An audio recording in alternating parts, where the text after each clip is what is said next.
Hello, my name is Clémence Beugnot. I work in Cato-NG as an inclusive projects and volunteering coordinator, and I work in particular in the implementation of sensitive mapping workshops. Since 2018, Cato-NG has experimented with various sensitive mapping activities, and in this lightning talk, I will tell you more about this methodology, its added value compared to other participatory approaches, and also how to integrate it in humanitarian and development projects. So let's start with defining sensitive mapping. So sensitive mapping is a form of participatory mapping that consists in translating an individual or collective spatial representation into a map, according to a subjective, affective, imaginary, and creative reading of a space. So this form of free mapping may be used in different contexts, for example, urban planning, psychosocial support, or research. It allows participants to express their vision of a territory and to produce a map that tells the story of this territory. So sensitive mapping breaks the codes of traditional mapping because it does not respect its usual representations, such as scale or legend. So it gives a large margin of expression. It also means that anyone is able to create a sensitive map. It does not require any specific skills.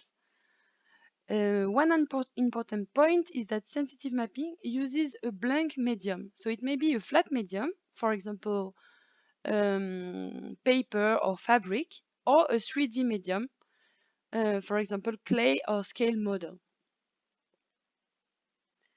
So depending on the type of projects in which they are integrated, sensitive mapping workshops allow the creation of individual or collective maps. In the context of psychosocial support, for example, the workshop gathers several participants, and each participant creates his or her own map for expressing his or her personal experiences. But in the context of local development projects, and particularly urban development projects, we tend to rather use and create collective maps, so gathering the multiple representations of a common space. It allows to identify similarities and differences in the way a common territory is being used and is being seen. Of course, in many situations, we may also use in the same workshop individual maps and collective maps.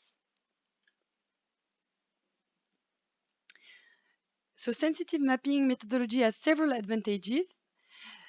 In the context of psychosocial support projects, sensitive mapping helps to create links between project teams and workshop participants. So beyond the fun and interactive activity, the workshop is a moment of sharing and mutual trust. In urban development projects, sensitive mapping can be a way to collect valuable information while serving as a support for the expression of social practices. So it helps to gather qualitative data in order to identify local needs, which is sometimes not possible with traditional mapping, which focuses more on quantitative data.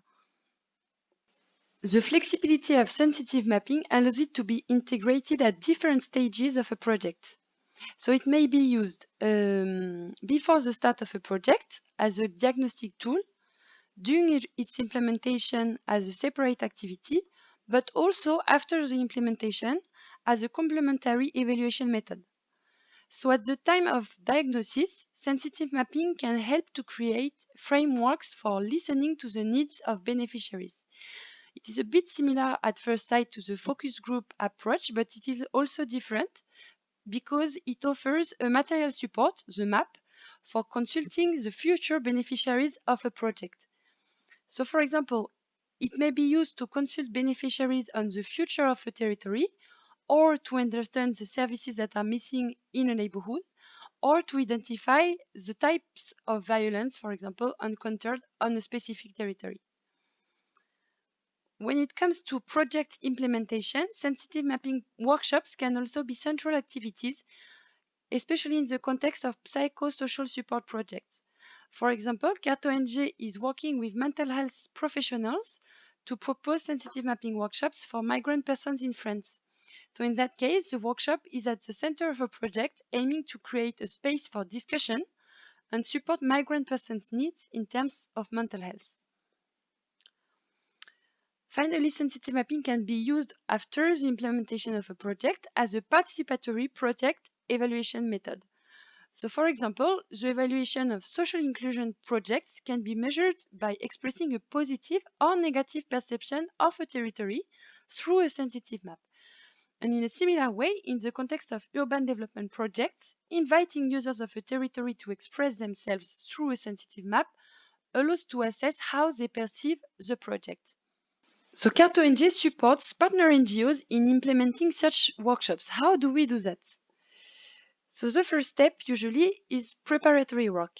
Carto-NG supports the partner NGO in identifying elements that are necessary to build an appropriate workshop methodology. So we need to identify, for example, the type of project, the group that is being targeted, the type of information that is being collected and for what purpose, and also the degree of participation that we wish to implement, from simple consultation to active involvement of beneficiaries.